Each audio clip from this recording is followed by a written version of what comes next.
Alright guys, welcome back to Valorant News. Drama brewing in the North American Valorant scene, as there always is. Ardiis versus the entirety of Brazil after the lock-in event in Sao Paulo, we'll see in a second. But also Sentinels confirming that they are helping SicK through this difficult time, but he will no longer be part of their roster as their 6th man, and therefore another man, potentially Marved, is coming in sooner rather than later. Very much enjoyed your thoughts in the comments below. Hit the like button if you enjoy. Subscribe if you're new as always, I'd greatly appreciate it. First of all though, roster stuff with regard to Turtle Troop. We saw for quite some time that, of course, we've got DSG. They were signed by Disguised Host, and then the guys on Breakthrough, of course, now signed by Moist Moguls. Turtle Troop are also changing soon because they are apparently getting signed by XQC. As Puri says last night, he is set to enter Valorant with the signing of Turtle Troop. He joins the likes of Disguised Host and Ludwig as streamers that have a Valorant team. So, of course, Moist Critical as well. So this is really crazy stuff. I don't believe the contracts have been finalized yet, as Purist says, but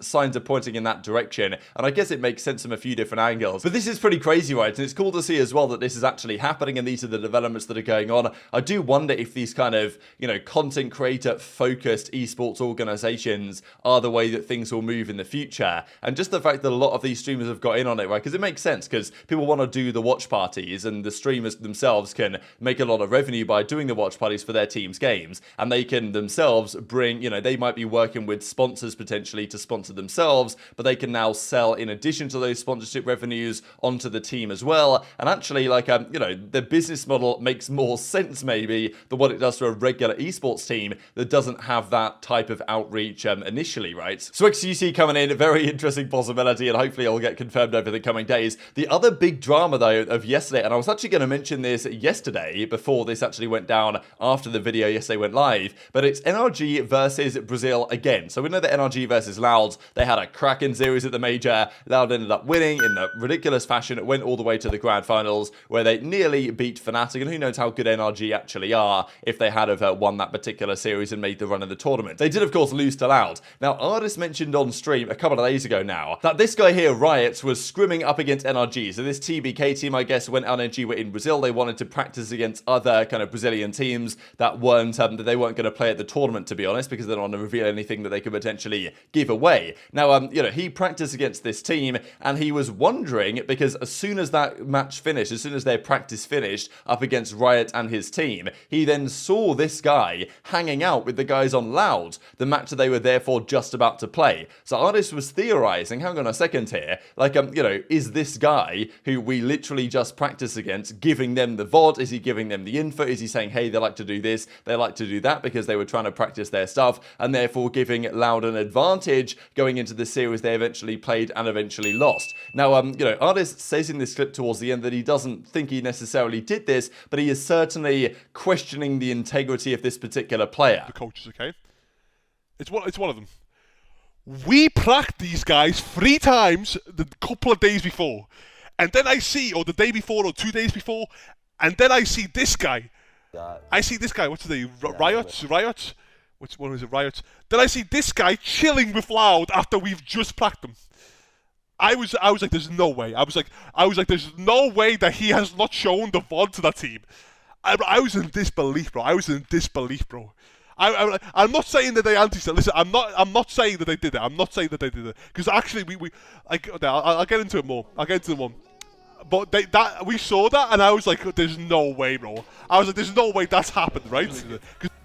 In this clip that he posted, by the way, he posted this clip. All he has to do is open the ears and listen. Bro, I was in disbelief, bro. I'm not saying that they anti-set. Listen, I'm not saying that they did it. I'm not saying that they did it. Because actually, anyway, move on. Next one. Regards to Zoms isn't on top of Brazil, which is when the Twitter replies. Yeah, I know Zoms ain't on the list, bro. You know who's on the hit list? Me, bro. Me.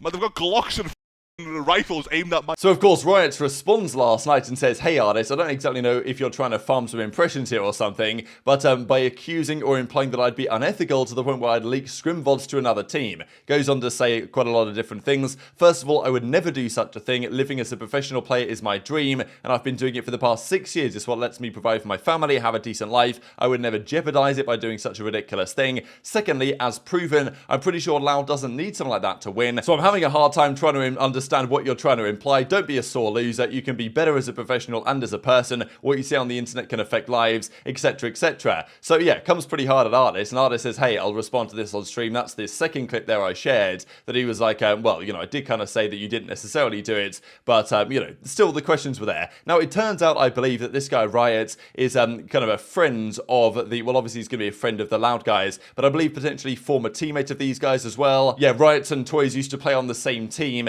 and Riot was commenting on that event the same day. So it's not exactly entirely unexpected that, you know, this guy would hang out with his friends from another team and, you know, potentially just chat whatever and not talk about the actual matches themselves. So pretty interesting from Ardiis, right? Because he definitely did imply that, well, question the ethics, let's say, of this particular individual who has now responded in kind and kind of clapped back. So do you think there's anything in this, right? Or do you think it's just another one of these kind of petty pieces of drama that go around the Valorant scene from time to time? Even as this individual says, the statement made by Ardiis is extremely unfortunate and attacks the very profession of this particular player. I won't even need to go into the merits of the accusation, like that needs evidence. I don't want him to recant with our region, but it's essential that he recant, I suppose, like apologize and go into more detail with Riot himself. So yeah, really remarkable situation, right? I wonder if anyone else on NRG felt like this was going on, or whether they felt like, oh wow, we got anti-stratted hard, because if Ardiis felt like there was a certain round or situation where they just got hard anti-stratted in a way that he wasn't really expecting, then maybe that's what he was thinking about. It's, oh damn, did this guy leak something or whatever, right? Which is quite the accusation, really, and he obviously said that, oh, he's not sure if he did this or whatever, but you know, he questioned the integrity of this particular player, and the entire Brazilian scene has responded to Ardiis in kind. So Ardiis seems to know that, you know, it's not Zoms anymore, right? Who's the, you know, the guy who's the source of all the Brazilian hatred from NA. It's now Ardiis, right? He's not actually an NA player, but he's, of course, well, in the NA region now. So yes, NRG versus Brazil got even more spicy the next time this happens. You've just got to love it in the Valorant League. Now, also confirmation from Sentinels that all of the match tickets for their games over the coming stage for the split are sold out entirely. So if you guys wanted to attend, unfortunately for the Sentinels matches, I believe that's going to be off the cards now. But I mean, yeah, those tickets are selling out quick, and it's not exactly a massive surprise. I guess maybe they could make the crowd bigger then if Sentinels are selling out the tickets already. But also confirmation from George Guedes that as of today, or at least as of yesterday, SicK remains in jail. He was arrested, if you guys didn't know, the other day at a car dealership, a Ferrari dealership.